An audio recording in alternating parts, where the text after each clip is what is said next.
La visite, donc, à Caen de Vincent Peillon et Geneviève Fiorasso, la ministre déléguée à l'enseignement supérieur. Déblocage d'une enveloppe de 400 000 € pour réparer les dégâts à la fac du déluge du 22 juillet dernier. Mais surtout, ce déplacement est l'occasion de lancer officiellement les écoles supérieures du professorat et de l'éducation qui doivent apporter une formation solide aux futurs enseignants et aux conseillers principaux d'éducation. Écoutez Geneviève Fiorasso, la ministre déléguée à l'enseignement supérieur. La solidarité, l'efficacité, le professionnalisme des équipes universitaires a permis de réduire des dégâts dont nous avions craint qu'ils soient plus importants finalement que ce qui s'est passé. Mais néanmoins, il a fallu mettre en sécurité les locaux, donc opérer une première série de travaux pour un montant de 400 000 €. Une autre série de travaux d'un montant à peu près équivalent de 400 000 €, de l'ordre de 400 000 € sera nécessaire. Et nous allons tout de suite partir en duplex vers cette nouvelle maison de l'enseignement supérieur, de la formation des futurs professeurs. Bonjour Vincent Peillon, bonjour Monsieur le Ministre. Merci d'être avec nous. C'était une nécessité absolue de recréer une nouvelle structure après la disparition des anciens IUFM. Vous imaginez un pays dans lequel il n'y avait plus de formation des enseignants. C'est-à-dire ceux qui doivent enseigner, entrer dans un CP quand vous devez leur apprendre à lire, à écrire, qui eux n'avaient aucune formation, étaient projetés devant les élèves sans formation. Le monde entier nous montrait du doigt et les dégâts commençaient à se faire sentir très durement sur le terrain. Et d'ailleurs, beaucoup de jeunes ne voulaient plus être professeurs parce qu'ils mesuraient bien que si on ne vous forme pas, vous ne pouvez pas l'être.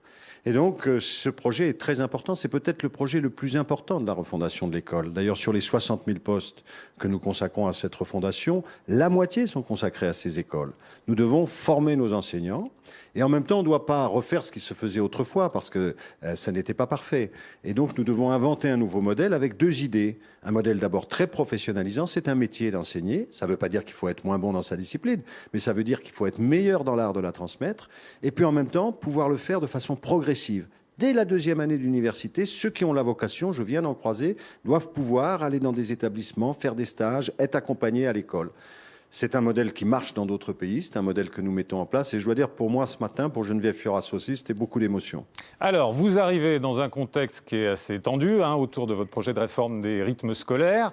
Le moins que l'on puisse dire, c'est que votre réforme ne fait pas que des heureux. Qu'est-ce que vous répondez aux parents, aux enseignants, qui vous disent que c'est difficilement applicable, que les enfants sont fatigués et que les attentes ne sont pas à la hauteur des résultats? Non, d'abord... Parmi les villes qui passent, je crois que c'est le cas de Caen, il y a beaucoup de gens qui sont satisfaits. Donc on veut à tout prix faire polémique, surtout quand il y a un grand progrès comme celui-là. Tout le monde d'ailleurs est pour. Vous me dites les parents, la Fédération des parents d'élèves Cornec, la FCPE, a hier fait un communiqué pour dire c'est une très grande réforme, il faut la poursuivre. Donc de qui parle-t-on? Les syndicats nous soutiennent. Il peut y avoir des difficultés ici ou là. C'est normal, une si grande réforme. On va donner du meilleur temps scolaire et davantage de temps éducatif aux enfants de France. On mobilise des moyens considérables. On doit se parler entre collectivités locales, professeurs, animateurs, mouvements associatifs. Là, vraiment, on s'est mis en mouvement. Donc, là où il y a des difficultés, il faut procéder aux ajustements nécessaires. J'y veillerai d'ailleurs. L'éducation nationale assumera toutes ses responsabilités. Et en même temps, il faut poursuivre parce que ce que nous voulons, c'est la réussite de nos enfants, c'est l'épanouissement de ces enfants et cette réforme permet les deux. Alors le débat entamé à l'Assemblée avec Jean-François Copé il y a 2 jours va se poursuivre d'une certaine manière puisque le patron de l'UMP était à Caen hier. Il a été très critique vis-à-vis de votre réforme. Écoutez-le. La vérité, c'est que la communauté éducative française est aujourd'hui totalement déboussolée par une réforme dont la finalité est évidemment louable. Bien sûr qu'il faut alléger les rythmes scolaires de nos enfants, mais qui est tellement improvisée, tellement imposée d'en haut, qu'elle aboutit aujourd'hui à une véritable désorganisation du système scolaire français. Les professeurs sont humiliés parce que tout est fait sans eux. Les enfants sont épuisés parce qu'au lieu d'alléger, on a alourdi d'une demi-journée supplémentaire en fait la présence à l'école. Les parents sont inquiets pour leurs enfants.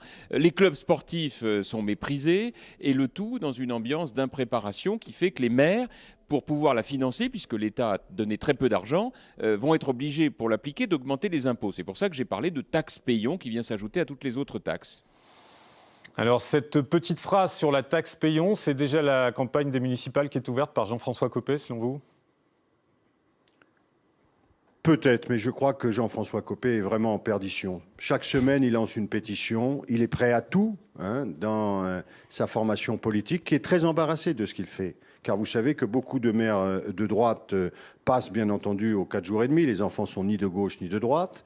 Que lui-même avait voté en 2010 la recommandation de repasser aux 4 jours et demi, que l'Académie de médecine le demande, et que je ne fais qu'appliquer une concertation, il parle de concertation, qui a été menée par Luc Châtel, c'est-à-dire le précédent ministre qui était de la même majorité. Donc à vouloir toujours tout politiser, un jour les pains au chocolat, le lendemain dire on va enlever 1 million de fonctionnaires, n'avoir soi-même, lorsqu'on était aux responsabilités, finalement laissé comme mémoire uniquement le cumul d'activités d'avocat d'affaires et le bouclier fiscal, on abaisse le débat politique français. Je l'ai déjà dit à Jean-François Copé, il faut qu'il s'arrête. Les Français ne lui seront pas reconnaissants de vouloir politiser l'école. Chacun sait que cette réforme est très importante. Il n'a aucune crédibilité sur l'école, vous le savez. Il a soutenu des majorités, on parlait de la formation des enseignants, qui ont supprimé cette formation, qui ont supprimé des postes. Bon. Donc maintenant, réunissons-nous pour réussir cette réforme. C'est l'intérêt des élèves. Merci beaucoup, Monsieur le Ministre, d'avoir été avec nous en duplex. Donc merci à vous.